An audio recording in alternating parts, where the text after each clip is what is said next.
Hello, welcome to the Rob Ryan Red podcast, brought to you in association with Red 10 People Development. I don't normally do these, do I? It's normally Rich, but he is out somewhere on the road. I'm going to enjoy his day. And so it's me doing the intro. Very, very sorry. We don't normally take a week off. That is rare for us. And yet we did. And so we thought, how could we make it up to the listeners? People messaging us about missing the show and coming back. And we said we'd be back with a bang.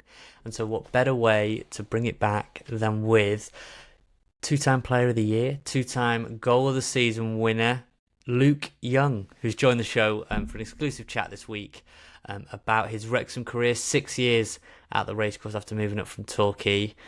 And so, yeah, it's somebody that we don't believe gets the appreciation he deserves, even though he's just rattled off all those accolades.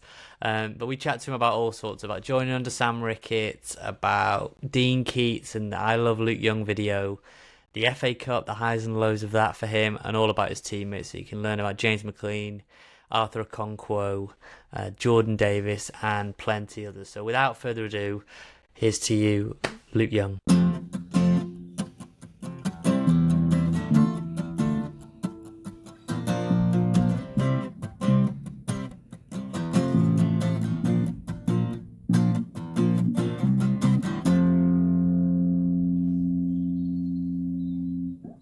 So, Luke, we've wanted to have you on the podcast for a while. Thanks for coming on. I suppose, how are you doing? How is the summer treating you at the moment? No, you're welcome. No, when delighted to be on here and have a chat. It's been good so far. Obviously, nice to have a little bit of time off and stuff, and just kind of recharge the batteries a little bit. Been on holiday and whatnot, and yeah, just enjoying that little bit of time off with Chloe and the kids, and reset a little bit, to be honest. So yeah, it's up to now, it's been nice. I mean, Nate, I think when we found out that Luke would be leaving the club, we did tweet at the time that this is the one that hurts the most, because Luke, you've been with us through thick and thin. You are, I mean, I have I think as Wrexham fans pre-takeover have so much love for you and Leno, because you were there. You were two of our best players before the takeover, and you were still two of our best players after the takeover, which speaks volumes. I mean, that move to Wrexham initially, I mean, you can tell by your accent, you're a Torquay lad. You love down there as well.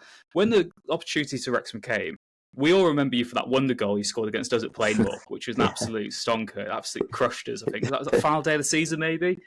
And no, it was midway. Not even. Was it? Not even midway. I think it was. Must have killed it. October. Must have killed the season for me. 2 months in, so thanks for that. No worries. The opportunity to come to Wrexham, then, that is a hell of a move, isn't it? I mean, had you thought about leaving Torquay before that? Had you had sort of doubts about resettling? Because I think what some people don't realise is, at that level, it's a hell of a decision, isn't it, to uproot and to relocate you and your family to move to a club where it might only be a 1 or 2 year contract. Yeah, no, of course. Look, I had obviously so many good years, obviously originally at Plymouth and then a move to Torquay. So I was always living at home. So I was kind of going to and from Torquay daily. So it was, I kind of had them a little bit of home comforts, as you say. And then obviously I met Chloe. She moved down to me, obviously living in Plymouth at the time as well. So obviously this was before we had kids, and yeah, I think there always comes a time in your career where it's the right time to move on. It's the right time to kind of for a new little chapter, a new adventure. But when it kind of actually comes to it, it's a hard decision to make, because I've got to do what's best for me and my footballing career, but also I've also started a young family as well, so it was kind of weighing up all the options and all the factors to what was going to be right. And look, my last year at Torquay, obviously getting relegated into the National League South wasn't ideal. There's no disrespect to any league, but I definitely didn't want to drop any lower than the National League, to be honest. And there wasn't really much kind of going on in that off season after obviously I was thinking of moving on to a new club. But then when I got that a call about Wrexham being interested, it kind of perked my ears up a little bit, and my agent rang me and said, "What do you think?" And I was like, "Well, yeah, why not? Like, let's explore it and see what happens, see what can come of it." And like he set up a meeting with Sam Ricketts at the time, so I went in and met him pretty quickly, and things moved on pretty sharpish from there. I think within 2 weeks I'd met the manager, went on holiday, come back, came up to Wrexham and found a house to stay in, or found a house to rent, found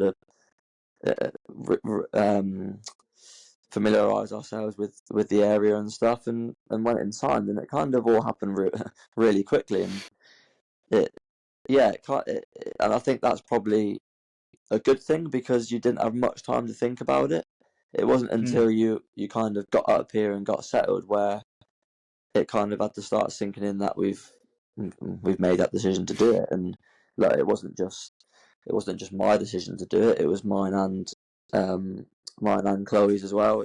It was a joint thing, but personal life and footballing life, it was at that time it was the right move for us to make. And look, sitting here now 6 years later from that, I think everything kind of speaks for itself. What did you make of Sam Ricketts in those early conversations? Because when we listened to him as a fan base, and we'll get on to kind of the divorce of that, but at the beginning, the marriage was brilliant. We loved him. He spoke really well. Yeah. It seemed like the players really bought into what he was saying. Yeah, 100%. When I first met him, his visions and what he wanted and his aspirations of what he was like as a manager, what he wanted in a player, where he wanted the club to be. Look, any manager you're going to meet, they're going to try and sell the club to you, aren't they? Let's be honest. But there's selling the club to you, and it's actually putting it into practice and actually getting the results. And everybody can have their opinion on him for moving on to Shrewsbury at the time that he did, and what may have happened if he stayed, etc., etc. But hindsight's a wonderful thing, isn't it? But I think everything that he did, all the players that he brought in, everything that he wanted, it went for him. Nothing necessarily went against him. He had a good backroom staff in Graham Barrow as his assistant, and he had Jussi Jaskalainen as a goalkeeping coach. So there was plenty of experience in and around the coaching side of it, and obviously Carl Darlington as well was in and around it as well when he was in. And then you had obviously Sam Ricketts as a young up and coming manager with experience behind him. So it was almost like a marriage made in heaven. Do you know what I mean? Everything fell into place and it worked. You had the experience of everybody else, plus the enthusiasm and the youngness side of it as what Sam Ricketts was. And when he explained what he wanted, it was let's kind of get it done and crack on. And look, he knew what he wanted. He knew how he wanted everyone to play. He brought in he brought in the right players and the right characters. And look, we had even when he left, we still carried on to have a decent enough season, getting in the playoffs, and fell a little bit short. But what could have been if he had stayed? Would we have got promoted straight away? There's a high possibility that it might have happened. But like you say, looking back now, it's not irrelevant in terms of what happened at that time, but in terms of where the club is now, it's where they want it to be, isn't it? Rich, I like the fact that the goal that knocked us out in that Luke's first season in that Eastleigh game was basically a Luke Young special, just a screamer from you know what I mean, just an absolute screamer. I'm still so annoyed by it. Was it Kieran Kennedy's own goal that got ruled out from a corner? Absolute joke decision. But it was their like goal of the century, the best goal in club history, in Eastleigh's history. Absolutely. You know I even watched that game. I even watch that game back every now and again, and you kind of. It's like that goal that went in. How did it get ruled out for one? Yeah. And then the goal that they scored, it's like, wow, it was it genuinely was unbelievable. And then we've had chances, cleared off the line, hit the bar. Like, it was just one of them days where, that was just kind of, it was always going to happen, wasn't it? Then as soon as he smashed that ball from the edge of the box, it was like, yeah, come on, it's not our day. Yeah, the other one from that season for me, I think it was it Newport at home in the cup game where I think like Mickey Dimitri clears off the line. Stuart Bevan. Something like that. Bevan. Bevan, I think it was, yeah. And then the replay, they win, and then they get Leicester, who were just about to sack Claude Puel, and they beat Leicester. It's like, that was a cup upset we would have had, and we would have had a great chance. So here you go, Newport at home. Then that's the game where it's the whole Ricketts wanted to manage it, and he didn't get the chance. Luke, from a player's perspective, what was going on there? Because we were only getting it second-hand Chinese whispers. Was it in the WhatsApp and all that? Do you know what? We didn't really hear too much about it. When did we play? What was it, a Saturday night? Yeah, it was definitely. It was on TV. It was like 5:30 game or something. It was the day before. The preparations were as normal. Everything was exactly. There was no different, and it wasn't kind of. Was it a day? I'm pretty sure the day before it was no different, and I think it was. It wasn't until the evening or leading up to that evening you hear a few things and stuff, and it wasn't kind of until we got in where we knew exactly what was happening. I'm pretty sure Sean Pearson put a message in our WhatsApp group that day to kind of explain what was going on, and so we were kind of literally new to it, and Ricketts wanted to take the game, and he wanted to do it as normal, but obviously the club felt that it wasn't the right decision with talks going on with another club. So it was kind of it was almost a bit of a shock, really, for us as players and for everyone with it happening so quickly. But it's tough because you can't blame him for doing it, because looking at it from being involved in football as a player, if you're a player and you get offered to go to a club 1 or 2 leagues above, I think it was, wasn't it, at the time? It's going to be hard to say no to whoever. I think it makes it worse that it probably was Shrewsbury, to be honest, to the fans anyway. But as a player and as a manager, you've got to take opportunities when they come around, because you don't know when they're going to come around again. Do you know what I mean? And I think that's what he did, and that is, everyone knows how it went for him and that sort of stuff. So that's not for me to comment on. Everyone's gonna have their own opinion on it, ain't they? Well, look, Rich, we can go through over 6 years, lots of players, but one of the ones I know you're friendly with now, and I'm sure helped shape you maybe a little bit as a captain, Sean Pearson. Yeah. How important was he for you? And obviously you're still very close now, so it was a friendship made in Wrexham that spanned the rest of your footballing time, basically. Yeah, of course. Yeah, no, I remember when I signed, either day after or not long after, that he dropped me a message just to say, obviously, welcome to the club. If you need, here's my number. If you need anything, if any help with anything, settling in, etc., help with finding a place, help with just for the kids, for Chloe and stuff, or kid at the time, for Chloe, then let me know, and I'll do anything that I can to help you. And it was funny because that conversation got brought up when we played Grimsby this season, and we stayed with them after. And my reply apparently was as blunt as anything, and I think he's turned around and said to Clarice that about my reply, and he was like, "Oh, well, I didn't really get much back from him then." So it was a bit like, obviously, but look, obviously that's that now. That's 6 years on, and it's something that you can look back and obviously laugh about now. That was obviously his first impression on me, obviously over a text. Obviously, I didn't meet him in person until we got him for pre-season. But look, I'll take my hat off to him for everything that he did for me, not only then but throughout my time here, when he was here and when he wasn't. He's one of them people that you can always go to for advice. You can ask him for anything.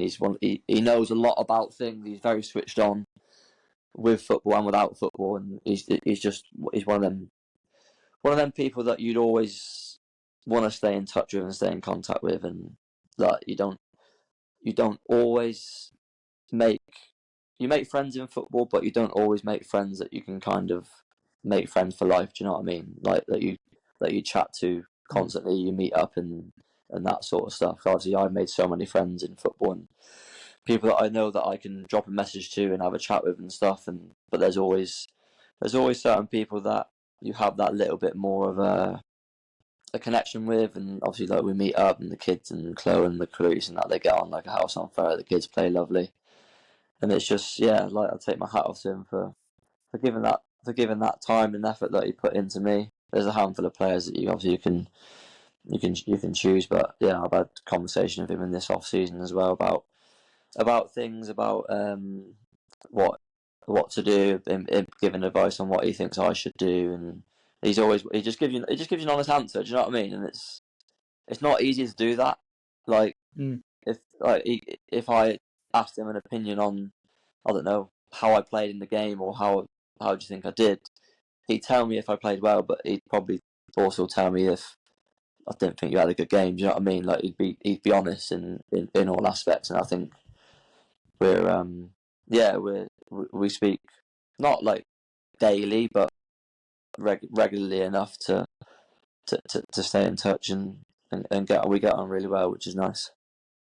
I'm getting teary-eyed about that era now as well, Nath. Do you know what I mean? Like, I part of me misses where UC Escalainen was the Hollywood name at Wrexham, and that was like as exciting as it got. And when we signed Kemi Augustine, when we did that triple sign, like Kemi Augustine and Spyro and was it McLean maybe? Yeah, he was there. Jermaine McGlashan, he was there. It's mad, isn't it? So many players have come and gone. We did a list, didn't we, Nath, of every player who played for us in non-league. In the non-league, yeah. But I really like that period where, before the takeover and everything, it was just the two Lukes in midfield. You had Luke Summerfield, who I loved at the time. I thought he was brilliant and underrated, I would say. Yeah. And then obviously you had yourself, and it was no nonsense. There was no Hollywood takeover, nothing like that. But it was just, we were solid. We were top 6 every season. We were a good team. Yeah, we were. Yeah, no, he's like Summers is another one. He's another one that obviously I knew at Plymouth as well. So he's one that I'm really, really close with him as well, and we're good friends. And obviously I shared a room with him when we were there as well. But yeah, it's when you look back, it was all just kind of, you just got on with it, didn't you? There was nothing, like you say, no Hollywoodness about it. It was just everything was done properly. It was a top club, professional club, everything done in the right way, and yeah, we always had successful seasons, apart from obviously that 1 year where we obviously sitting at the bottom with the COVID when it ended because of COVID. And I always look back on that as what might have happened. Do you know what I mean? We could have ended up being in the National League North if the season carried on and finished, and it was almost like a little bit of a turning point, maybe. Do you know what I mean? From when the first season I was there, getting the playoffs, and then that second season, I think it was that season then, wasn't it, where it was COVID. And you look back on there where were we lucky to still be in the National League, maybe, but it just everything from then has kind of been on the up. We've finished higher and higher each season, if I'm rightly, and there's always been a sort of a successful season to an extent without actually getting promoted up until we did. We've always given ourselves a chance to do it. Just obviously missing out in the playoffs on the final day at Dagenham that season was probably before as the takeover was happening. I call that the Adi Youssef season, where he just quit on the bus and went to Chesterfield and attacked. So that season, that season, I write that off. That's just that isn't even real in my mind. That's football though. It's football's crazy. You don't. That's what you said about you've got to go for such a short career. You have. As a fan, you can get angry, but you've got to respect. Yeah, look. You see it from a fan's point of view. You see it because all they want is what's best for their football club. For sure. I 100% get that. But as players and as footballers, not even that, in any industry, if you get offered a better job than what you're doing, if you get off, or not a better job, but a better position, should I say? Yeah.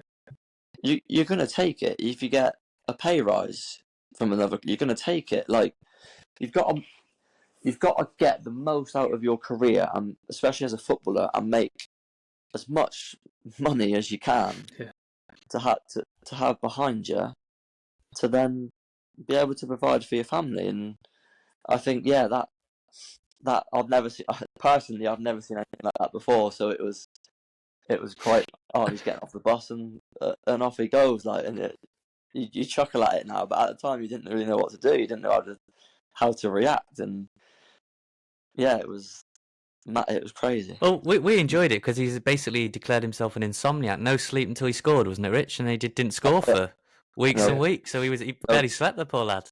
It was a good thing we weren't flying to games there, because I don't know how he would have got off. Yeah, that's true. No goals, no sleep. You mentioned Dagenham there, and I'll throw this one to Rich after. But Dagenham, you obviously did get to see a bit of that in the documentary, that changing room. Yeah. Paul Rutherford obviously absolutely gutted. Going into that game, though, fans at the time we were talking, Dean basically, and we've spoke to Dean since, he kind of felt like he knew he wasn't going to be around. Yeah. A lot of players didn't know their futures, and loads got let go. How was that for you? You were one of the only ones that was basically kept around. Yeah, no, I think obviously you have the Keates had conversations with us. Obviously, as the takeover was happening, and he kind of was saying to us that he's not gonna, whatever happens, he's not gonna be carrying on as manager without actually saying it. You kind of get you get that impression, and you get that vibe of that he wasn't going to be carrying on once the season had finished. And he basically said to us that go and do it for yourselves, go and do it for each other, go and do it for your families. Obviously, he had conversations with the board about wanting to offer players contracts. Obviously, I can honestly say, I can openly say that I was one of them as well. But the board were turning around and saying to him that he wasn't able to do that yet. So that kind of probably basically told him that maybe he's not going to be carrying on. And he obviously told me and spoke to me individually about that situation anyway. So I knew what was kind of going on from that point of view. But again, we had a lot of experience in that dressing room, and we had a lot of good characters and good heads, and we all just kind of got our head down. It was what it was. A lot of players were out of contract. A lot of players didn't know where their futures were going to be, but we had got ourselves in a position where we had a chance of getting in the playoffs. And his message to us was just go and do it. Go and give your best, and go and do it for each other. We were a good group. We were a hard-working group, and I think we might not have necessarily played the most prettiest of football, but we played to our strengths, and we got results. And the togetherness and the work ethic that we had, obviously we just fell short on the last day. That's inevitable, but we knew what we had to do, and everybody, to be fair to them, give it their all, give it their best shot. To be fair to Keates, it could have been easy for him to maybe throw a towel in a little bit and not really care and not be bothered. But it was the opposite. If anything, he probably cared that little bit more to be successful for us as a group and for him as a manager, because it obviously affects managers as well, as much as players being successful, doesn't it? So yeah, it was a tough period because of what was going on, and nobody knew where their futures were going to be. But also, it was a good period to bring out the characters and the best out of people. Mm-hmm. And I think we were unlucky not to get in on the last day. Obviously, we needed a win, didn't we, to get in there. And the goal that they scored was an own goal as well. So it was, do you know what I mean? We were that close. But I always look back, and it would have been brilliant to get in the playoffs and actually see how that would have gone and where it would have gone, whether they would have actually kept him on or not. You don't know, do you? Do you know what I mean? Yeah. No one knows. But it was almost like they had a vision coming in. They had an idea of where they wanted the club to go, and they were that at the end of the day that they had every right to do that. And again, there wasn't many players that were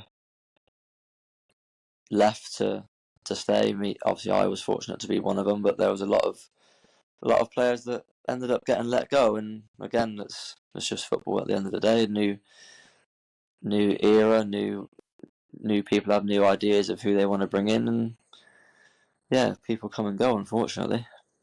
Yeah, you mentioned there, Luke, as well, that obviously the wider narrative is, look, Hollywood came in, saved the club, who were, they say sort of treading water non-league. Like I said, there was a lot of quality in that team, particularly the last one that you played in.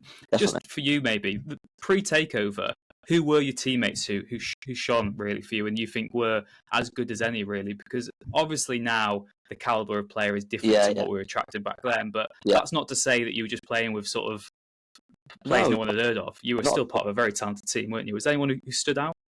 Well, it's hard. I wouldn't say we had standout players in. Obviously, we had a lot of players that had very good ability and had no doubt had undoubted potential and stuff. Whereas you look at obviously since the takeover, we've brought in unbelievably talented players as well as characters as well. But when I first joined, there wasn't really anybody that kind of was head and shoulders above everyone. Everyone was kind of as good as each other. And I think we had a team that just knew what they were doing. We knew what we were good at, and we knew how to play and how we could get about teams and how we could be effective. And I think that's certainly shown especially with our defensive record. I think that season was unbelievable. Yeah. Was it more than that? 22 or something ridiculous? Something like that. I was going to say that for me, and we've had him on the podcast, Manny Smith was as good a defender, I think, as we've had in just in terms of his ability as a defender, and Sean as well. But Manny Smith was Rolls Royce of a player. Yeah. Well, that season, the back five with Leno, Robbo, Geno, and then Sean and Manny, like that for that level especially, that's as good as a back five as you're going to get, and that certainly showed, didn't it? Look, we might not have been scoring the goals that we had wanted, because was it that season that Sean ended up as top scorer, about 6 or 7 goals, or joint top goal scorer? Because we had, what was it, Fondop, wasn't it? Scored 5 and 4 or 5 and 6 or something like that. And then I think that was it. Yeah, Raquel Packs for 3 back heels or something. Yeah, Rich. I remember Mike Fondop first. I went down all the way to Dover, first game of the season. Really, really sunshine galore. I'm pink as anything, sunburnt. We're all going nuts because Fondop scored the weirdest sort of overhead kick goal you've ever seen, and he's giving it large in front. And I thought this guy's an absolute cult hero. He's still a cult hero now, Mike Fondop. I don't care. He's what a guy. Everyone's played their part, haven't they? Do you know what I mean? Yeah. No, there wasn't anybody that stood out where you thought, oh yeah, go on then. Like you're going to go on to play in the Prem or anything like that. But we had players that were definitely capable of playing higher. And again, it's not always about having the best individual players. You've got to have collectively. You've got to be good as a team and know what your strengths and weaknesses are, and we had that in abundance. Like we had, you had obviously me and Summers in the middle, Aki right when he played, just Ruthers when he come in. Everybody brought a different dimension to the team, and that's another thing that Ricketts did well. He rotated things very well to suit certain players playing against certain teams, and I think that always helped and always did help at that time. And I think we had 7, 8 out of 10 players performing constantly, weekly, and then you had like flair of like Tollett or Maguire Drew sometimes who could just win a game. Theo Pike had that a bit, and then I'm getting teary-eyed of Nicky Devidick now as well, and why that didn't work out. But Yeah, Vicky Devedix. Luke, I was going to say, Dean, again, we've had Dean on, and he's got that famous clip that everyone loves to post saying, that he's in love with you. He loves Luke Young. Look, I love Luke Young. What was Dean like for you personally? Obviously, he was a massive fan of yours and was keen to tell everyone how much of a fan he was of yours. Yeah, no. But, what was he like for you in your career? Yeah, no, brilliant. He put so much time and effort into me. Not necessarily one-on-one time, but being a midfielder and that as well. He had a lot of time on the training pitch going through stuff, and obviously he'd chat to you individually with while training's going on, and every now and again he'd pull you and speak to you and kind of just give you advice, give you pointers, but also then turn around and say when you give you a kick up the ass when you kind of needed it a little bit. He had that ruthless side about him, and he always expected standards of players to be as high as they could be, and fortunately that's a trait that I set in myself, that you keep, personally, from me anyway, you have to keep your standards as high as possible daily, week in, week out, no matter what. You can't let off one bit, and I think that's something that he liked in me was my standards and my professionalism out on the training pitch, and obviously thankfully that showed on a game day as well. But yeah, I think when you have a manager that is fond of you as much as what he was of me, it gives you that little bit of a added boost, that little 1% that could be the difference. And when you've got someone like that thinks so highly of you, you don't.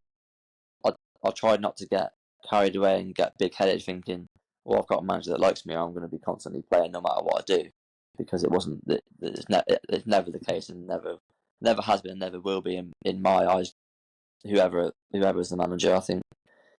But yeah, fair play for him for having them standards, and the faith in me to play me week in, week out, and I'd like to think that I've repaid him with my performances, hence why he loves me.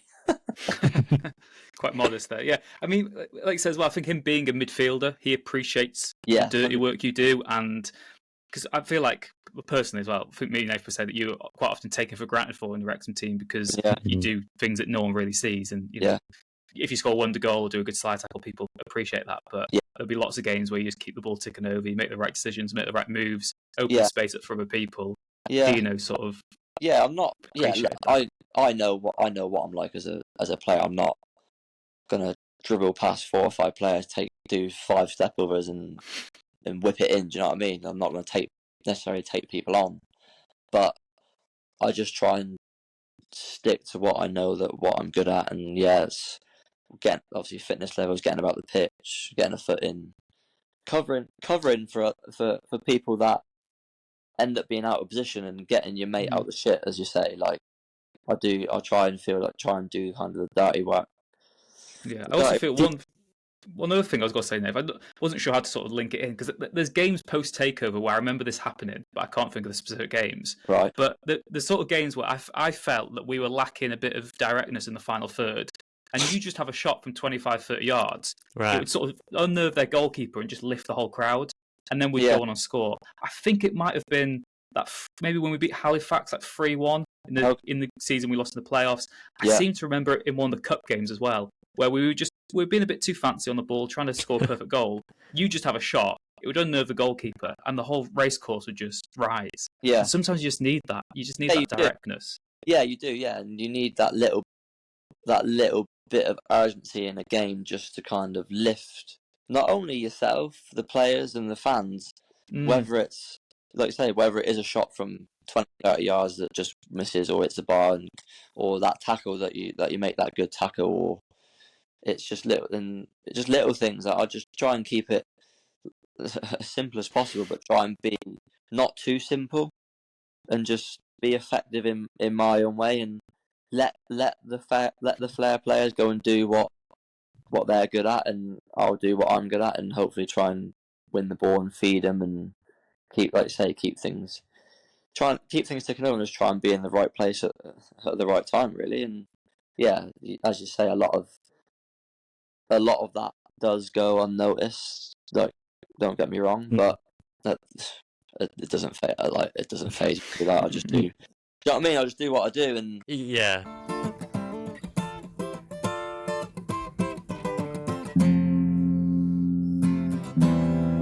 Rob Ryan Red.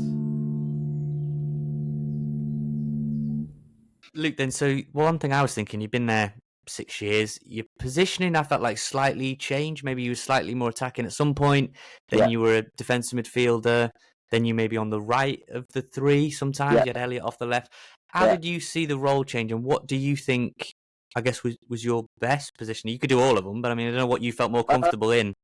Yeah, when I first joined, I played a little bit higher, and I think I certainly enjoyed that because it allowed me to get about the pitch. It allowed me to get into positions where I could get into shooting positions, and I scored a few goals, obviously, at the start of that season.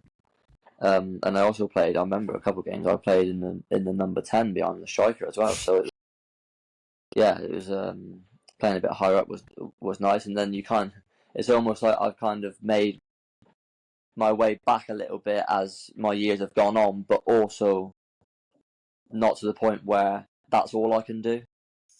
And I think when I ended up playing a little bit as of a holding role, especially when Parky came in, I think because I played a lot of my games that season in that position, I kind of got used to it a little bit. I tried not to see myself as, Christ, I'm being played back here because I can't move anymore. That's all I can do, because I've always had the fitness levels behind me to be able to play either as a 6, as you say, or an 8. Do you know what I mean? So it took a little bit of time to get used to playing a little bit deeper, and after playing a little bit higher up. But in terms of preference, it's a tricky one, really, because obviously you play a little bit higher up, you get yourself in the box a bit more. It allows you to get a bit further forward and have a chance of scoring goals and assisting goals, and being that little bit more effective at the top end of the pitch. But then also playing a little bit deeper role, it allows you to dictate a game a little bit more and get on the ball a little bit more. And I enjoy doing that. I enjoy getting on the ball and just making things happen, and keeping the ball kind of rolling a little bit. So I don't necessarily have a preference of where I'd want to play. I've got that little bit of versatility where I can do either. So that kind of plays to my advantage a little bit, especially now with moving on to a new club, wherever that's going to be. I've got that kind of bit of versatility about it. So, but yeah, no, I enjoy either. They both come with certainly different responsibilities and different roles, but ultimately my game is going to be very similar. And yeah, I wouldn't kind of say I have a major kind of position where I choose one over the other. It's almost the cliche of, if I'm on that pitch in that starting 11, wherever that would be, I'll give it my all. Well, corner taker will put you on, because nobody else can seem to take a corner. No one else can seem to take one. I don't know if you've not taught them all how to do it by now. So 6 years, what's going on? Why don't you bring me on for a corner, then take me back off again? That roll on, roll off. NFL kicker sort of vibe. I wouldn't mind that. Again, Luke, I mean, like say your CV, you've got 2 promotions. You've got the best corner kick taker at Wrexham. You've also got, what was it, top goal scorer one season. You got player of the season twice. You got goal of the season twice. I mean, we talk about someone being underappreciated. You won a lot for someone who we also feel didn't get the credit he deserved at times. I mean, is there any award in particular that sort of means the most to you? Is it the player of the season ones? Because that goal of the season is amazing, but as we talk about Eastleigh goal, player of the season, definitely. And I got Players Player of the Season one year as well, and I think when you get Players Player of the Season, obviously you're voted obviously by your teammates, and I think that's a special one because they're the lads that see you day in day out, training, not training, game day, and you spend a lot of time with your teammates, and I think to have that accolade of not only Player of the Season for 2 years in a row, but then also getting that year Players Player of the Season when they did it was that's up there with one of the ones that stand out for me honourable wise. Because like you say, when you vote for your teammates, it's nice to get that one, isn't it? Rich, I don't know. Do I get player of the podcast or something? If you can vote for me, can't you? No, you don't answer that. Don't answer that. Vote for each other. Yeah, it'd be a tie. Yeah. Before we do move on to the new era, the takeover era, and talk about loads of players people listening will know and want to know about what they're like. Yeah. I guess for people that are listening that have maybe followed from the documentary or everything, I think it's important to say that when you joined Wrexham, you were joining on the proviso that this club needs to get promoted. It's not like the expectations suddenly changed with Rob and Ryan. It was always a promotion every single season, wasn't it? That was the aim. Yeah, it was. Yeah, and I think it was the aim. It was the aim when I first joined was getting promoted and getting out of the National League, and it's been no different. But I think the club. This is just my personal opinion. The club were at a level where they were stable and steady, and they needed that little bit of cash injection, so to speak, to take it to the next level. And the timing of it probably couldn't have come at a better time. And to be fair, it's like you look since the takeover, everyone knows who took over. Everyone knows they've got X amount of money, so they're going to put money into the club, into players. And I think promotion in the first year was 100% what the aim was from everybody. But the way we started, it was never gonna be all guns blazing straight away. Look, because you bring in new players, you've got a new manager, you've got new faces. It takes time to gel, doesn't it? Do you know what I mean? And I think we certainly were a slow burner that first year, and it took us a while to get going, and it was almost too little, too late to win the league and get promoted. But I think as a first season and as a starting point and something to build on, and getting obviously to Wembley as well, it was as a first season you couldn't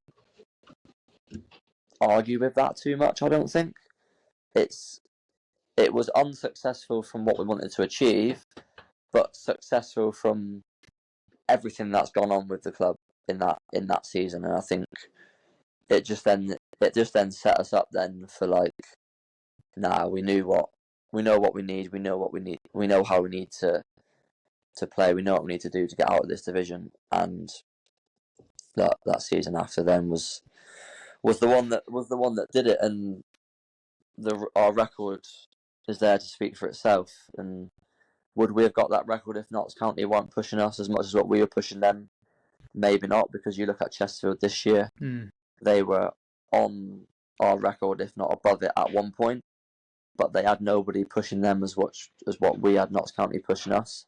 And I think that's what spurred them on, and definitely spurred us on to, we're not letting you get away from us, and when we got above, we're not letting you catch us. So yeah, there's no the aim ever since I've been here is always to get the club back in the Football League, and to be a part of it, and to do that, and also to captain the club to that achievement, not only getting into the EFL, but then obviously getting promoted from League 2 into League 1 as well, is something that will live with me and for everybody else forever, won't it? It's unbelievable.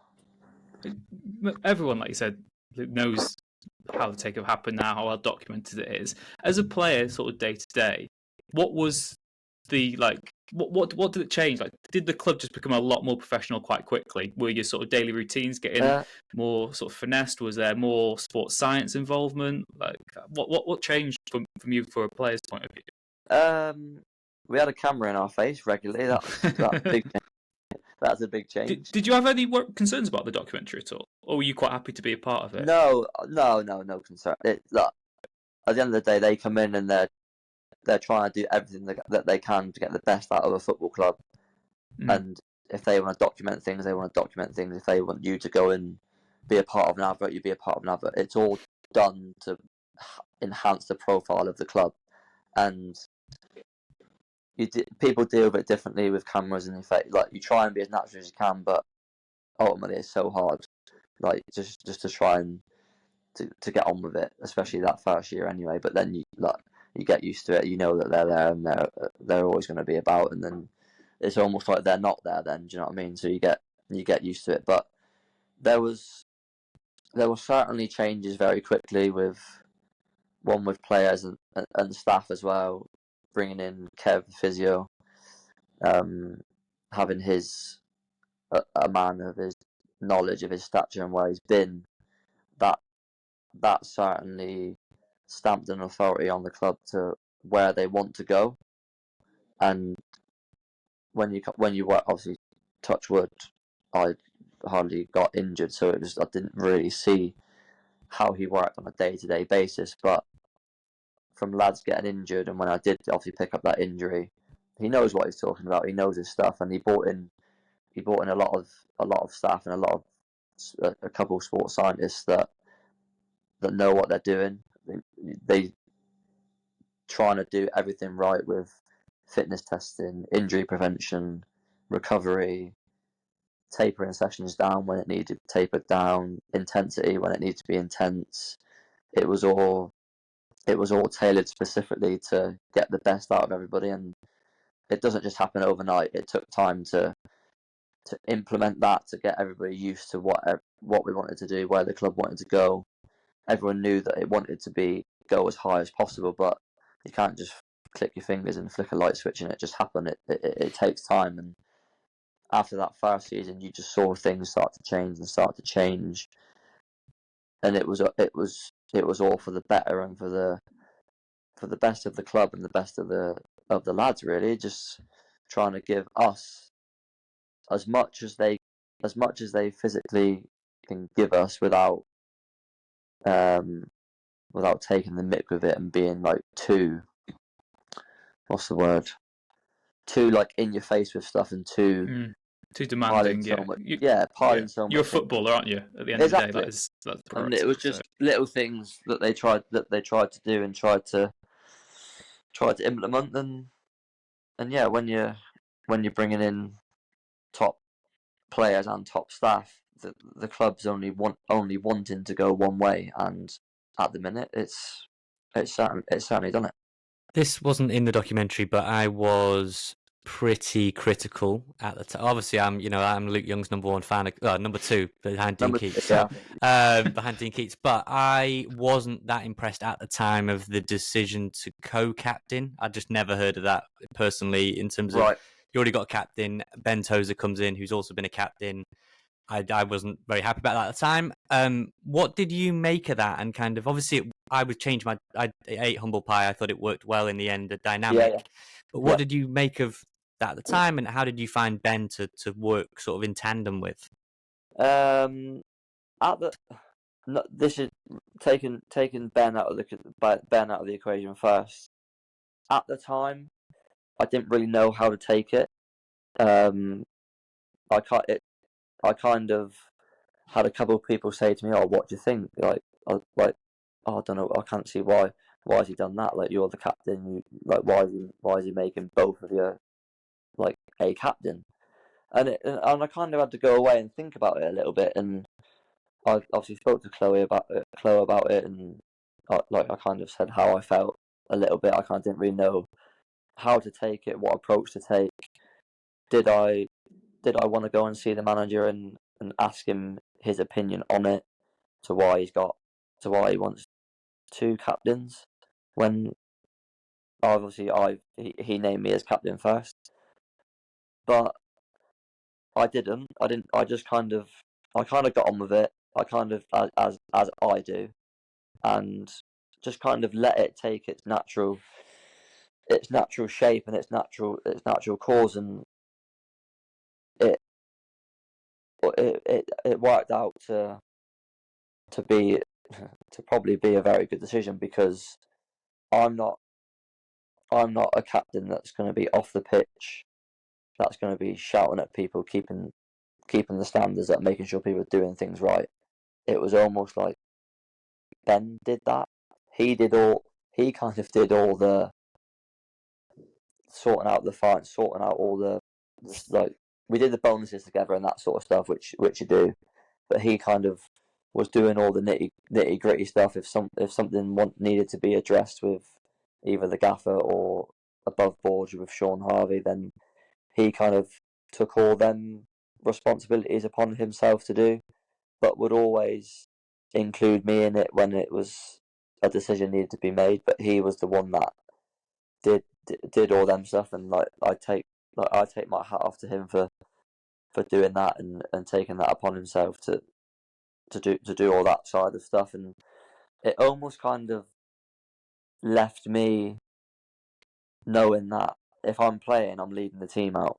Just because we've got two captains, I'm not more of a captain than what he is, and he's not more of a captain than what I am. We both have shared responsibilities, but in different ways. And I think being different people and being probably different types of captains in our own ways, but also being good friends off the pitch, I think everything just ran smoothly. Everything worked. Me and him always got called into the gaffer when he wanted to ask us about something regarding the lads, regarding like overnight stays. What do you think would be the best thing to do? What do the lads want to do?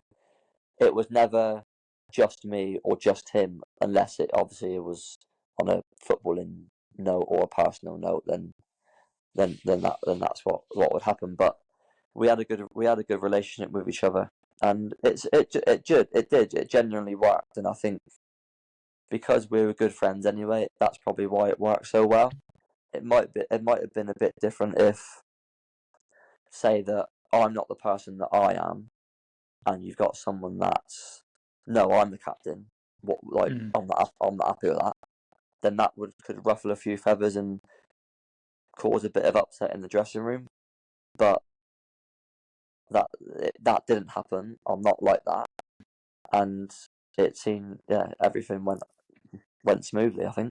Rich, I'd be rubbish because I'd be kicking off. I wouldn't take it very well. I'd be too. I just feel like I'm just too fiery. I just need to relax. Is this your way of trying to tell me to stop sort of leading? Yeah, the podcast I told you I run this podcast, mate. As I told you, there's none of this shared nonsense. No, but you know what? What I will say about Ben Tozer, and we said it towards the end of the season on the podcast, that he was almost like coaching. He reminds me quite a lot of Sean Pearson. That kind of, I could see Ben Tozer becoming a manager. I could see Sean Pearson becoming a manager. They've just got that presence, that kind of football intelligence, and they just look like they would want to do it. Sean, obviously, we've seen gone on to Grimsby, but even at the end, you and Ben weren't playing as much. We're skipping ahead. We'll go back over some key bits, but and we spoke to Jake Hyde as well. He came on the podcast and he said just Youngie set the tone every day in training. Just he was the best trainer, and Ben obviously would help coach Max. You really took it upon yourself to lead even when you weren't playing, both of you. Yeah, you do. Yeah, it's obviously the back end of the season where obviously Tozer on the bench more than what probably I was, and you could see him when he was warming up. Even when all the subs have been made, he's not. He's pretending to warm up, but he's warming up, but geeing everybody up and keeping everybody on their toes, and that's just what he's like as a person. His standard. He set standards, and his standards were that high. He hated sloppiness, and he just wanted everybody to be on it. Although he wasn't playing, he wanted the best for that person playing, and the best for the whole team, and the best for the club. And that was that team that's out on that pitch winning, and the club getting promoted. Everybody wanted to get promoted, and everybody's in the same boat on that aspect. As much as I want to be playing, Ben wants to be playing, everybody wants to be playing, but you're all part of a team and a journey of one goal at the end of a season, and that's one, to be successful and to get promoted. And yeah, you take your hat off to him, because he could have easily not done that, but that's him as a person. I think me and him have the same standards that we try and set in training. We don't like sloppiness, not individually and as a collective, and you just try and be the best version of yourself. And then, but because if you're being sloppy, it's hard to have a go at somebody else that's being sloppy. But if your standards are that high and you see someone that's not, it's like come on, like we're better, like you're better than that, or like we're better than that, like come on lads. So we were both on the same page with a lot of stuff, and yeah, we tried not to let standards drop in training. And even when we got promoted and we still had a couple of games left, I think even in training in the week and in the crew game and the Stockport game, I think that's a testament to everybody, especially the gaffer for the team that he picked for both of them games. So he could have easily changed it and made X amount of changes, but we wanted to finish the season on a high, and it wasn't just a case of we're just gonna toss this off now. We want to finish with as many wins as we can, and we did it. Yeah, I suppose, well, Luke, a wider part of that is testament to Parky and to the board, I suppose, for buying players who have that right work ethic and we're joining Wrexham for the right reasons. Because I think initially when you find out, Wrexham have a lot of money and we're buying players who have, Football League experience, there's always going to be a bit of concern of, is this person joining because they want the best for Wrexham, or are they joining because they want the best for themselves? So no, yeah, you could, especially when it first happened. A lot of people were probably, who we were signing, people from the outside looking in, were like, "Oh, he's gone for the money. He's gone for this. He's gone for that." And I can see why they would say it, but being in it and being around them players, there was not one bit or 1 ounce of anything that I'm bigger than this, I'm bigger than that, I've dropped down, but do you know what I mean? There wasn't an ounce of that, one little bit. Everybody wanted success. Everybody wanted to be successful. And when Rob and Ryan obviously have a conversation with players, they tell, again, they sell the club to players because you want them to join, and you tell them your vision and where you want to go, but it's doing it, isn't it? Is putting them, actions speak louder than words. And I think you look at the players that the gaffer and Sean and Rob and Ryan have obviously bought in. Ultimately Rob and Ryan okay it and Sean okay it, but the gaffer it's on his head because he picks out players and characters that he wants to bring in. And I give the gaffer his due. He bought in very, very good players, but also very, very good characters, and I think that's very hard to do. He could have easily gone out and probably almost got who he want, and to an extent he did, but it wasn't just willy nilly. Oh, I've got a little bit of money, I can just go and get him, and him. There was a reason behind it, and I think that they're up there with the best. I've said it many a times in a lot of interviews that it's if it's up there with the best, if not the best dressing rooms that I've been involved in over the last year, 2 years, 3, since like the way that they've built it. And I think we just had that togetherness off the pitch was unbelievable. And you're bringing in players like obviously Moles, Elliot, George Evans, Fletch, McLean. You got that's just there's even more. There's more players than that, but people look at that as if to say, Christ, they've played in the Prem. Why are they going to league? Like, why are they going to a League Two team? and everyone's like, oh yeah, because they're probably getting paid thousands and thousands of pounds a week. But no, they're coming here because they want to be successful. Yes, they're at the back end of their careers, but they play at the highest level for a reason, and you can see that in training. And they want to win, and they want to be successful. And you can see it in training that the standards that especially them lads set, and everybody set, was of the highest quality.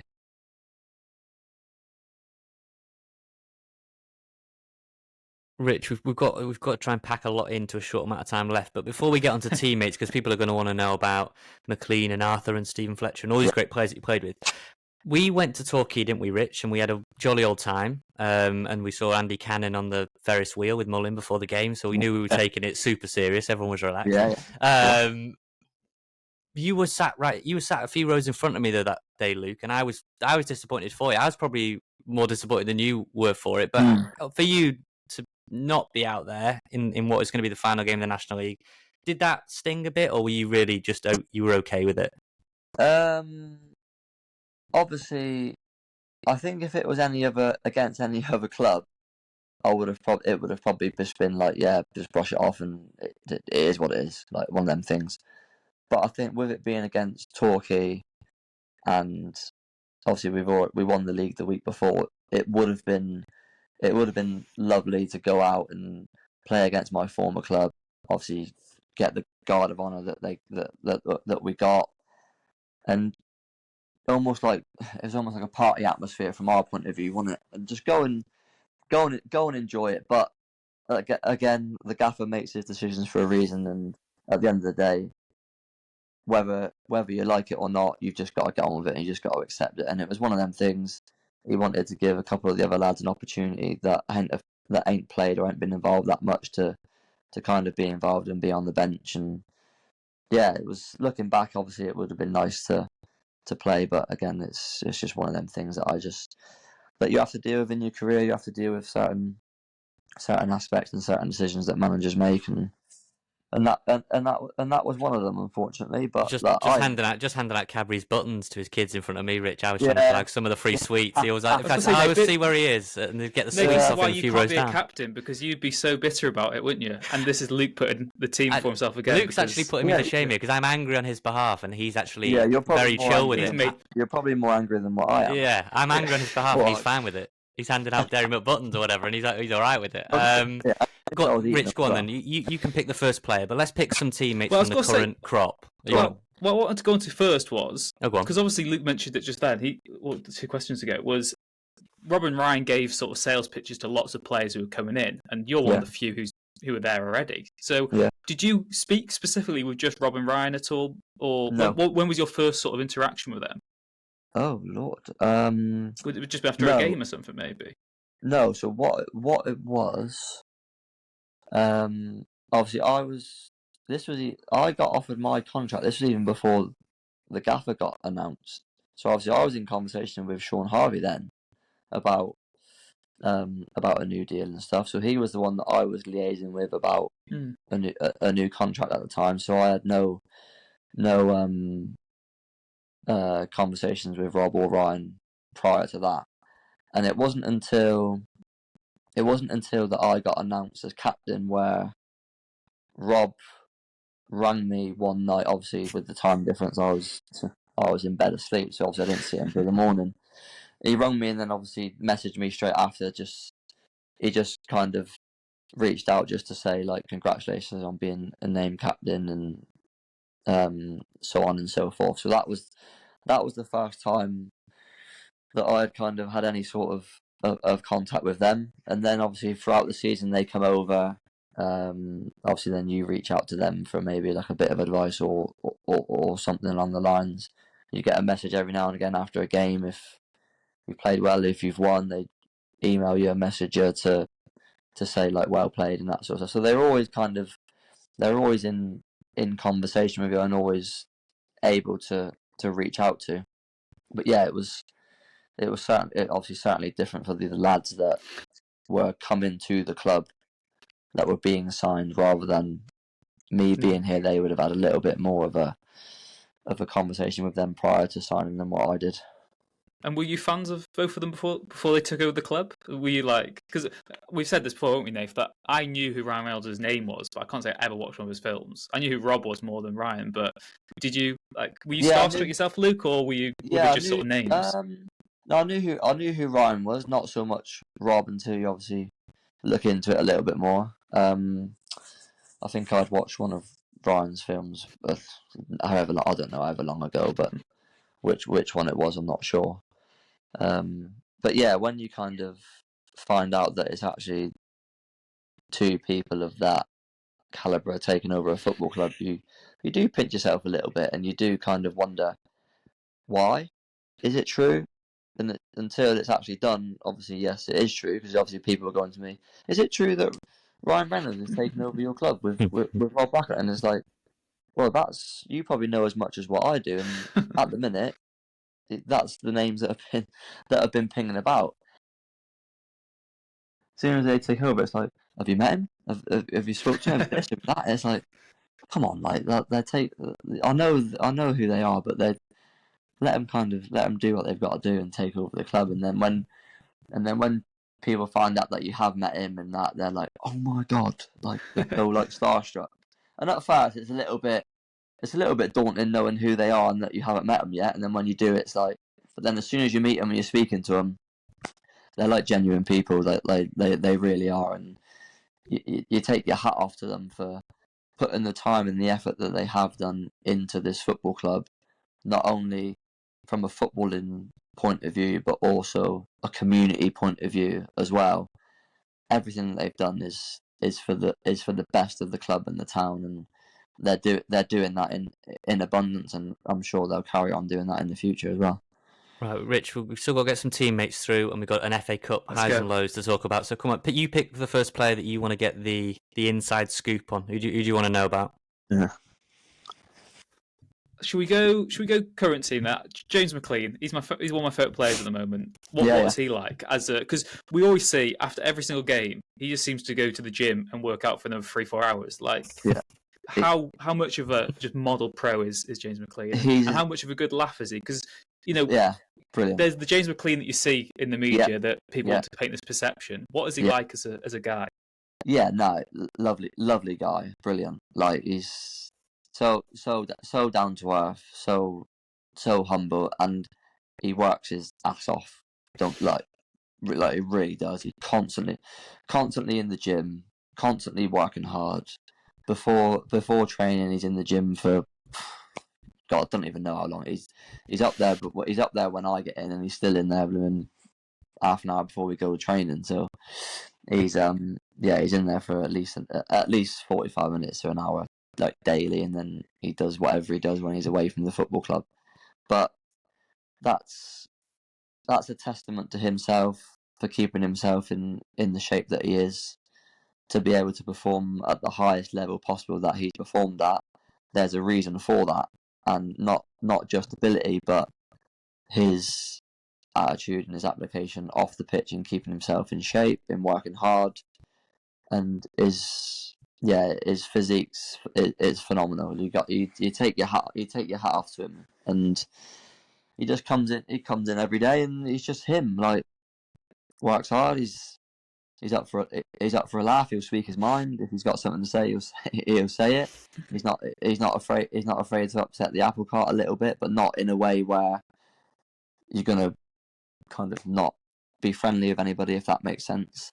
And then you know what you get with him when he's out on the pitch, because everybody sees that he loves winding the fans up. The fans love giving it to him, but he thrives off it. It's like, they give it to him, so why can't I give it back to them, sort of thing. It's like, it's all well and good them doing it, but it's wrong when he gives a little bit back to them. But I think that just he plays off that, and whether it makes him, you obviously have to ask him that, but whether it makes him play better, whether it changes how he plays, I don't know. But he just goes out and plays his game, and that's just him. And you either love it. It's one of them. You either love him or hate him.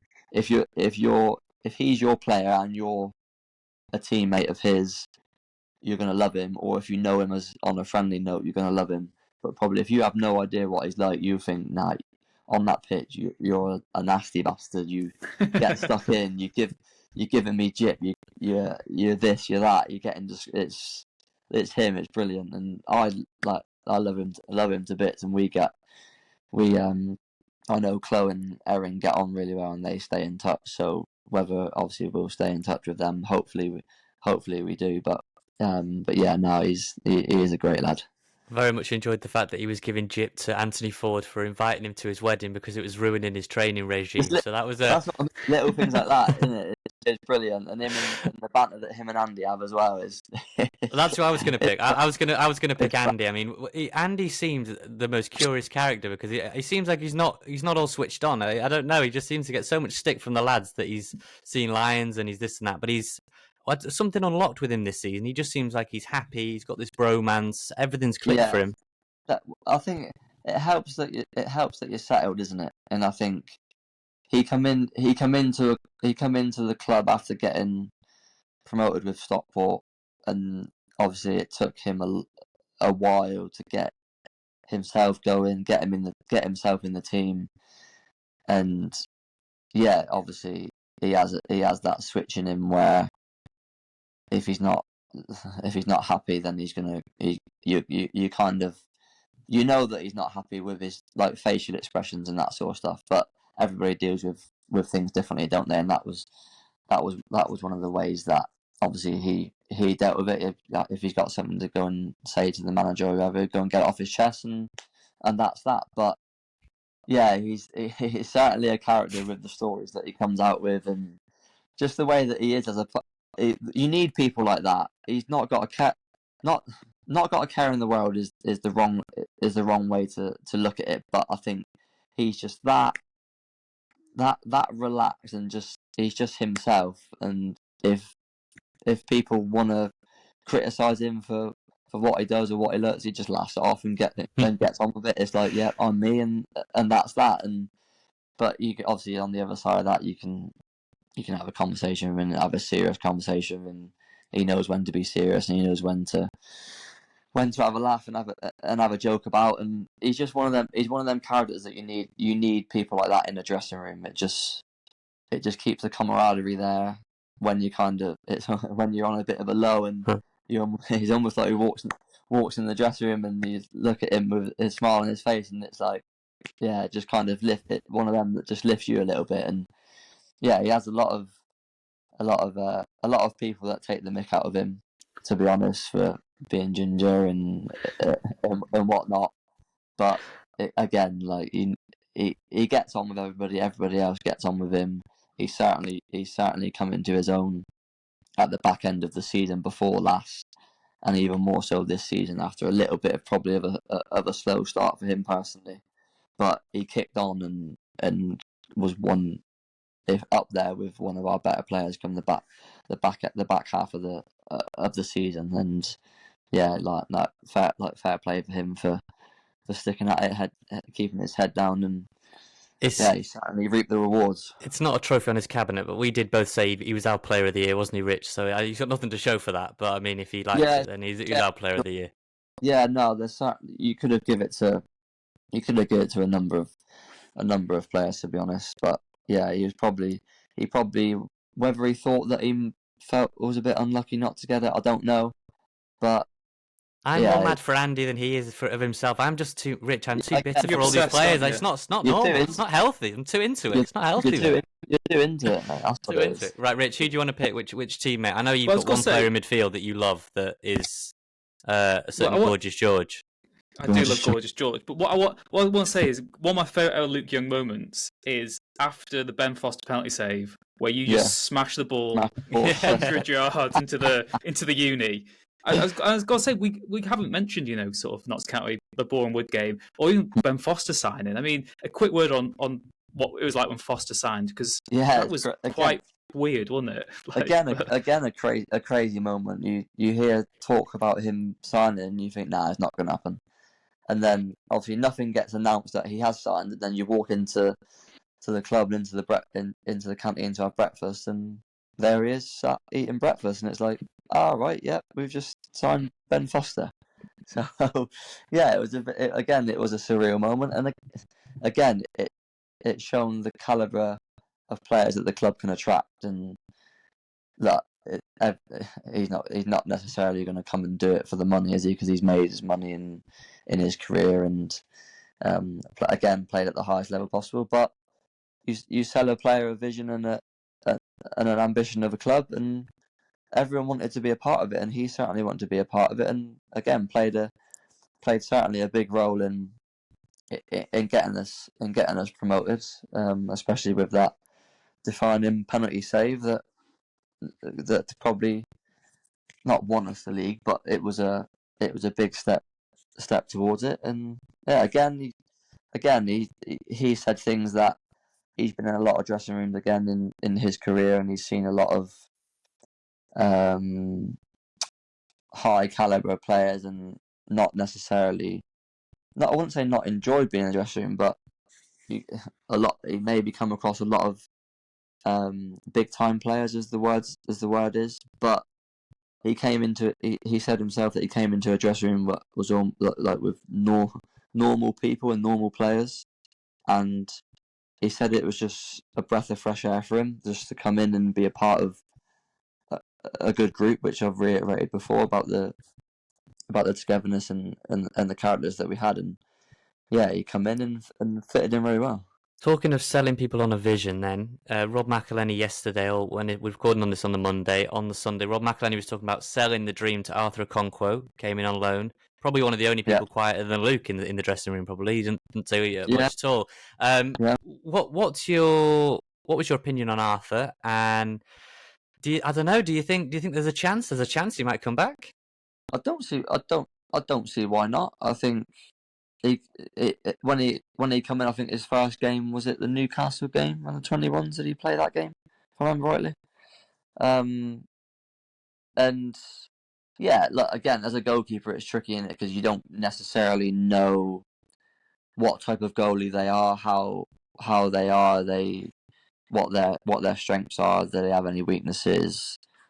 It's getting used to him, and also him getting used to the team as well. And it probably took a few games for him to certainly settle. But as soon as he settled, you could certainly see that he had an untapped potential. He, in coming from obviously from a Premier League club as well, being trained at the highest level possible and training with the highest level the top goalkeepers. I think you could certainly see that, and for his age, what he did and how he come across and his presence in the goal, it was frightening really, and some of the saves that he would certainly make were phenomenal, and it was almost like if he's going to get beat, he's getting beat by a worldie, a deflection. Obviously, goalkeepers do make mistakes. Don't get me wrong, and mistakes that they make ultimately lead to a goal. And thankfully, he didn't have many, if any. Maybe one or two with like decision making or something like that. But again, as a goalkeeper, if you make a decision, there's no point being in between. You either come or you don't. And yeah, I think he certainly flurried. He certainly come in and steadied the ship a little bit more than what it already was. And yeah, he made that position his own. And I think as a young player coming into a club with an ambition of getting promoted, he stuck to it really well, and I take my hat off to him and hold my hands up and say that he come in and played a massive part, as what everybody else did. I like it, Crew, when everyone was pushing him to the middle to get everyone was trying to sign the contract, and I could see you laughing and James McLean laughing and all that. He didn't want to. You do, don't you? Like, he's got to enjoy it, laugh it up, whether it's going to happen or not. Like, he probably didn't know then if it's going to happen or not. But you've got the appreciation, you've got the love of the fans that want you to stay. It's like the Fozzy thing; they were chanting 1 more year. Like, you have the fans behind you, so whether it happens or not, if it happens, brilliant. If it doesn't happen, they're still going to love you for what you've done and what you've been a part of and what you've achieved. So, is he gonna turn around and stay? Obviously, I can't turn around and say yes or no because I have no idea. But it wouldn't surprise. It's one of them. It wouldn't surprise me if he does get him promoted, and then obviously the ambition of the club would probably want to get promoted again. He'll have another pretty much a full season last year. He'll have another full season in League One. But then, is there a chance that he could get a Championship side? Yes. Would he go in as a number one straight away? Don't know. If he signs here, will he be number one? More than likely, yes. So he's only young, isn't he? So he's got the world's his oyster, and like he's come in and done what he's done here. So I'm pretty sure that his career is only going to go on the up. With Wrexham, ideally for the Wrexham fans, yes. But for his personal career, then that's down to him whether he decides to stay or not.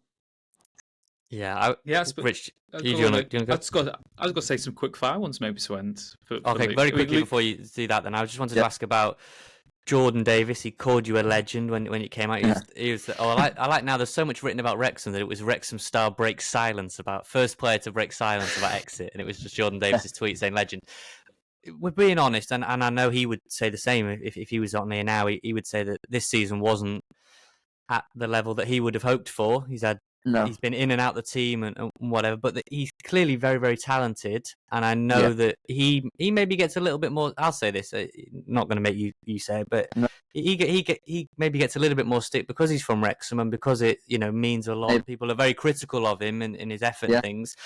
Yeah. But do you still think there's a player that can go into League One and be effective for Wrexham? Because there are people that doubt, what's next for Jordan.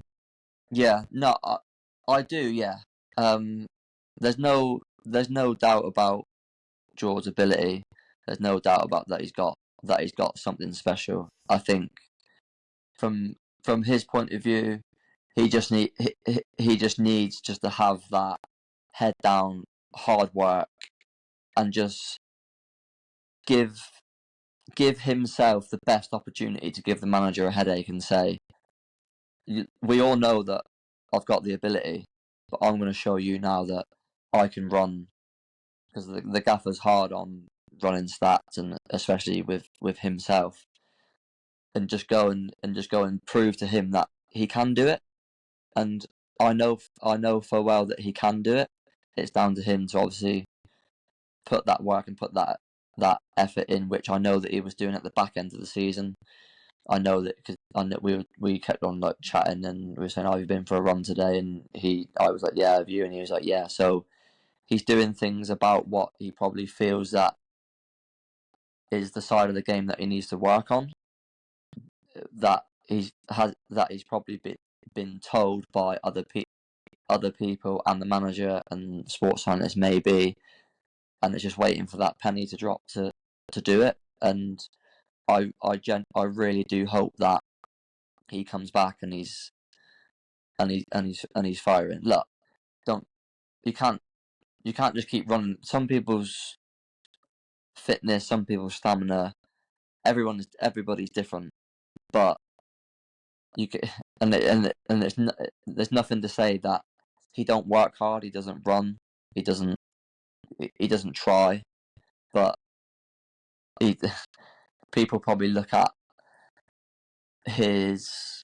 the way that he kind of gets about the pitch. It doesn't look like he's getting about the pitch to what other people think that he should, or that he's not working hard. He's working as hard as he can, and people are fitter than others. You just got to hold your hands up and say that. But you can get yourself fitter, and I think if he does that, then I really hope that there's doing it, but there's also doing it, and there's getting a chance to go and show. Do you know what I mean? Like he needs that chance to play regularly. I think he started probably, what was it, one league game and a few cup games, I think, if that. Yeah.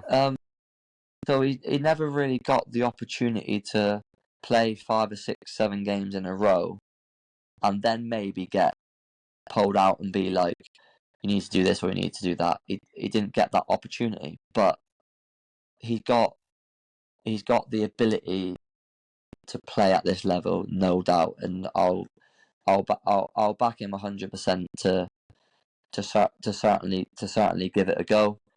Whether if he gets his chance and it happens or not, who knows? Nobody knows.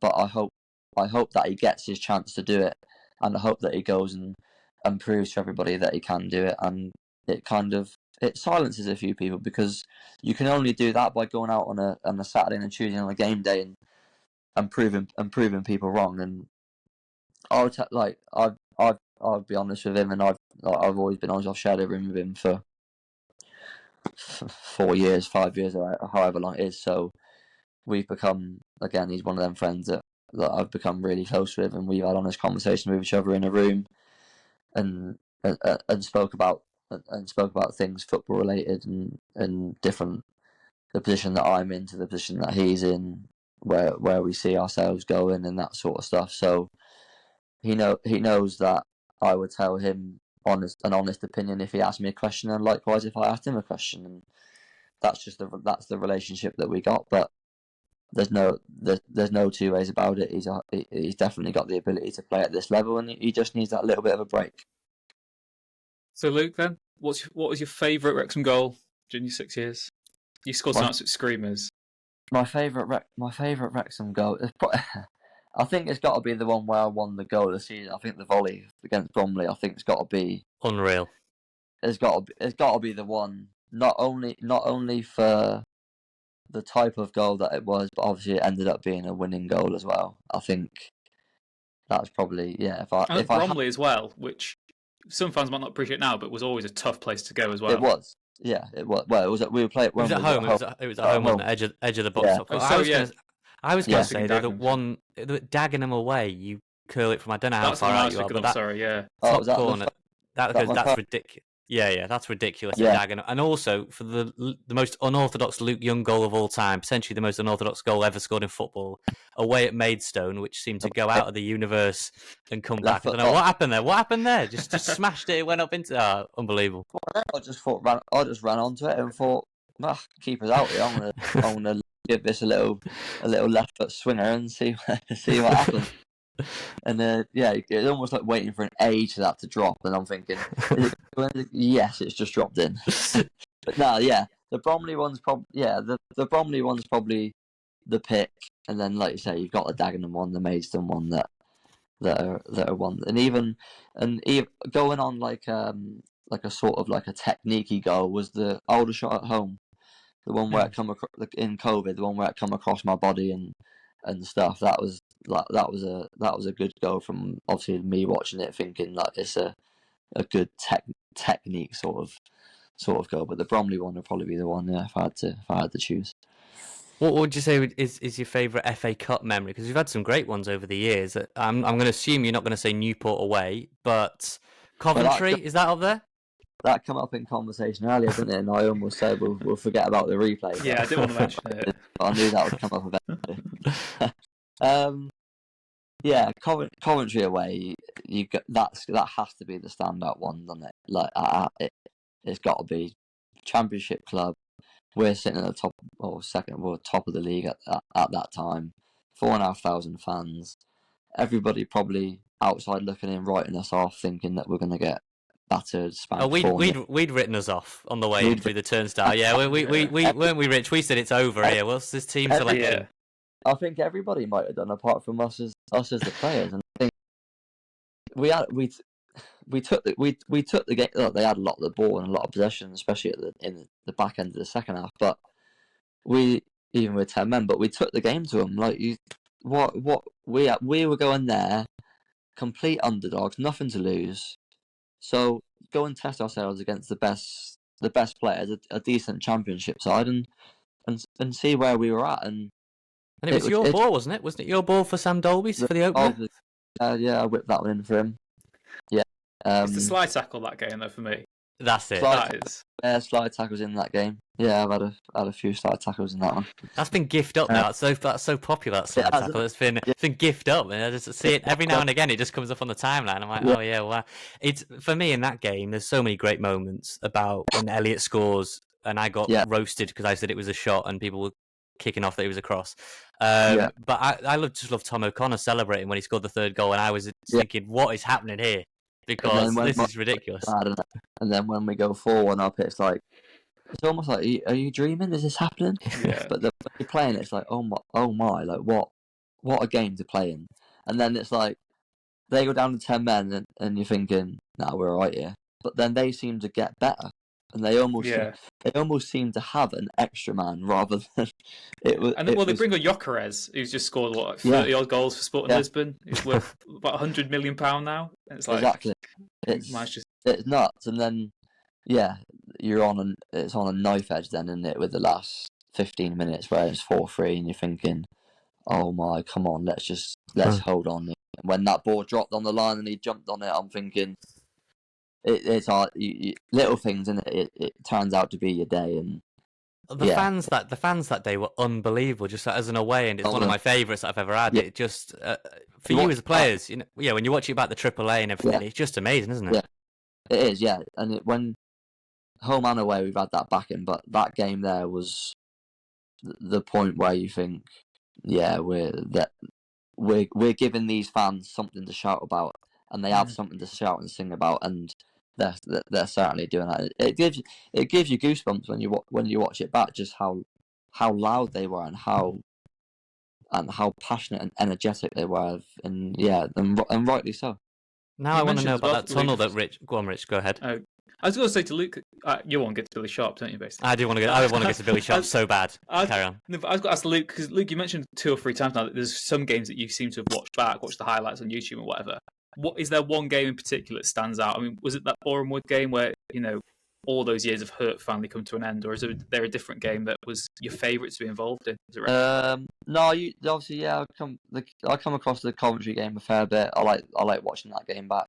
Yeah, the Boreham Wood game. The kids whack it on YouTube on telly constantly, and they're flicking through Wrexham games, and they watch the Coventry game. Oakley, when we lost to Grimsby in the playoffs, Oakley used to watch that game loads of times after that, and I used to think, come on, mate, like I'm only just getting over that at the time. He's sticking on, but even that game I watched back, like but I find shifts in work where I'm watching Boreham Wood, Notts County, Grimsby, watch Coventry, and then watch Sheffield United at home. Boreham Wood game. Yeah, that's a nice game to watch. Look, although I wasn't playing, I was obviously sat watching. But when you actually watch it back, it's almost like a relief, a massive sigh of relief, and to that you've finally done it and you finally got over the line, and it's like, I'll be watching them back for years. I know, no doubt, my kids and that will be watching it, and I'll certainly I flick on a few every now and again just to reminisce a little bit, to be honest. Oakley just likes that Luke Waterfall header, clearly. He's supposed to keep watching back. Yeah, keep watching us getting. Does. Yeah, getting knocked out. He's got that gallows humour about it all. Go on then. FA Cup's obviously my favourite competition. Sheffield United, I was away in Philadelphia for the first game, but the second game was, for me, I loved it. Even though we lost in the end, we went 1-0 up, but it was the way they reacted showed us how far we'd come. No one pitied us in the end. It was they really didn't like us for whatever reason.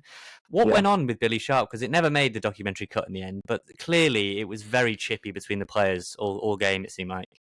Well, I'm under the understanding that before that game, I don't know if it was the Son celebration, wasn't it? That we'd done months ago. That got brought up, and then I think he must have watched an interview.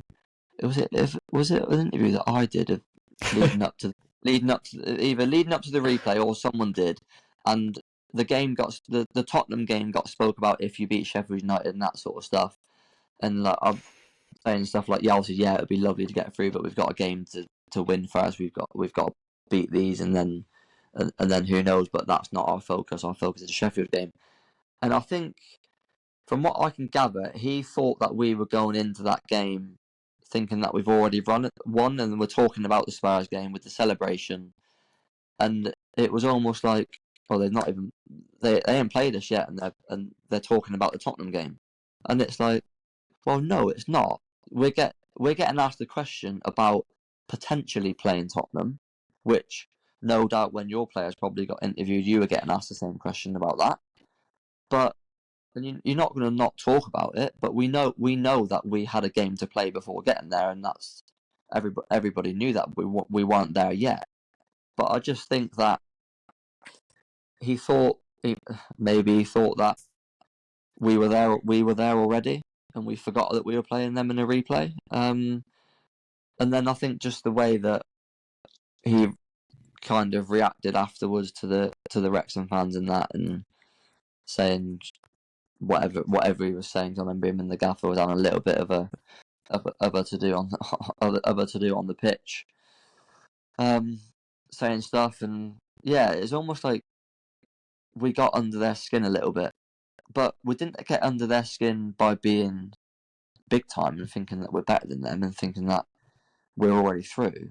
We got under their skin by playing well and playing how we know how to play, and just because they were on the verge of getting promoted to the Premier League, and at home were getting beat, and then away they're being held to 0-0, 1-1 to a National League side. It's like, no, like they're not having it. They're not happy with it. But we were just going out there and doing what we were doing and trying to win the game. But I think we just got under their skin a little bit more than what it probably should have. Like, it was almost like they were not celebrating, but him especially were taking it out on us, thinking that almost like they beat a Premiership side. I don't know. It's hard. It's a tricky one, but he'd almost invented this thing that he just like. It's almost like he pumped himself up by inventing us as some kind of like big time Charlies, which really wasn't the case. Not at all. And Christ, I dread to think what would have happened if we'd actually beat them. But but yeah, you'd have got a police escort out of there probably. He'd have been chasing you all. Also, very quickly, and on a side note, I couldn't get over in that game that we haven't had him on the podcast, and he didn't play a lot for injury. But Harry Lennon dropped into that game and just was class. And that was just a small thing in that game I couldn't really get over. Again, we have a lot of players that can just all of a sudden get called upon after not being involved for however many games and not playing a lot of minutes, that can come in and just and slot in. And when a team's winning, when the team's playing well and the confidence is high, it's easy to come in and step in and play. Don't get me wrong, but you've got to come in and do it. It's not just going to happen. And credit to him for coming in and doing that and playing as well as what he did, and obviously other lads as well.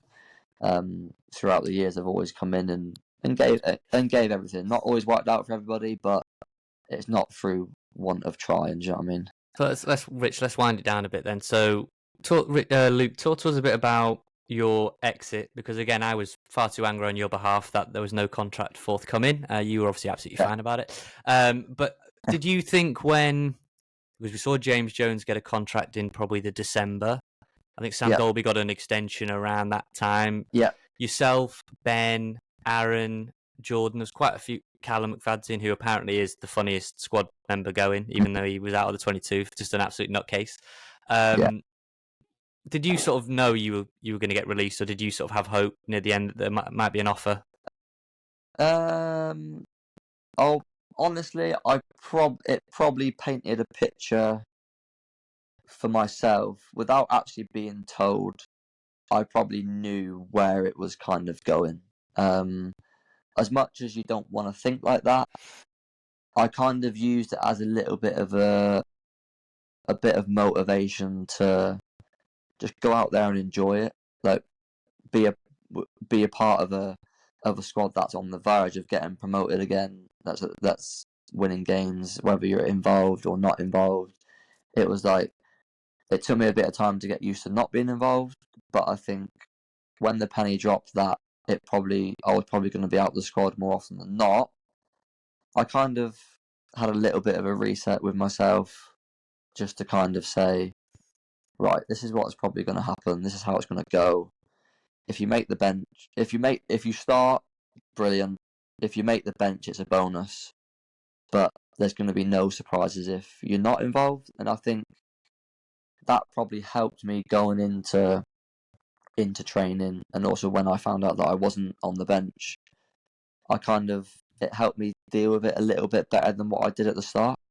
And then, like you say, when a couple of lads are getting offered a contract extension, and then obviously JJ getting an extension, being in the same position as what I am, and obviously me trying to find out from the club and ask the question of what's happening with me, and not getting an answer of no, but not getting an answer of yes, maybe.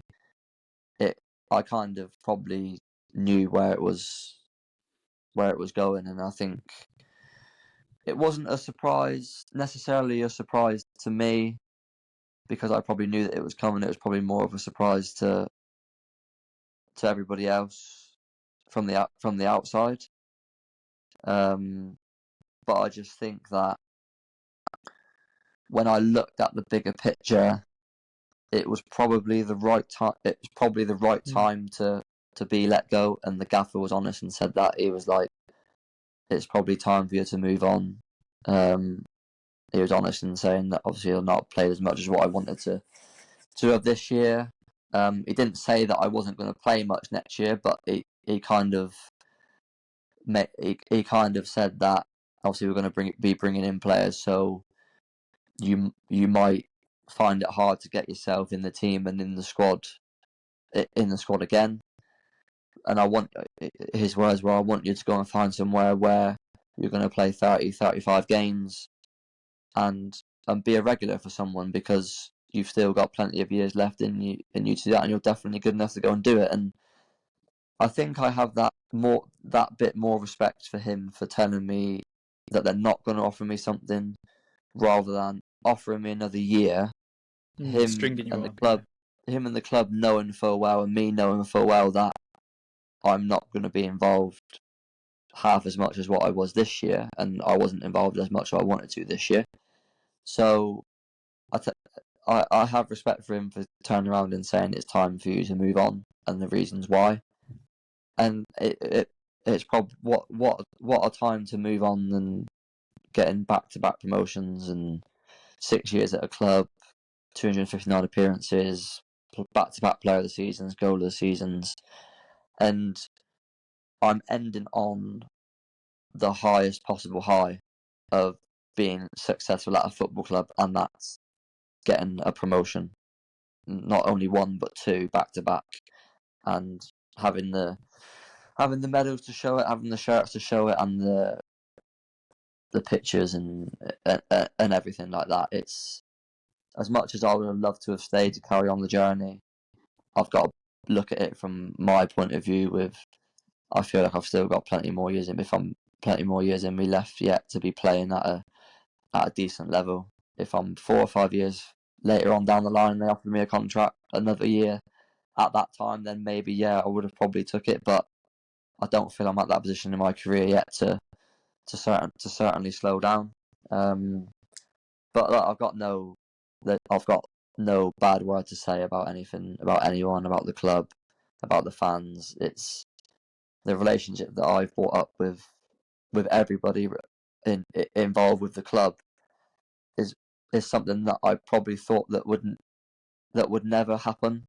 But when it does happen, it makes you feel proud and makes you feel loved for what you've done and what I've done.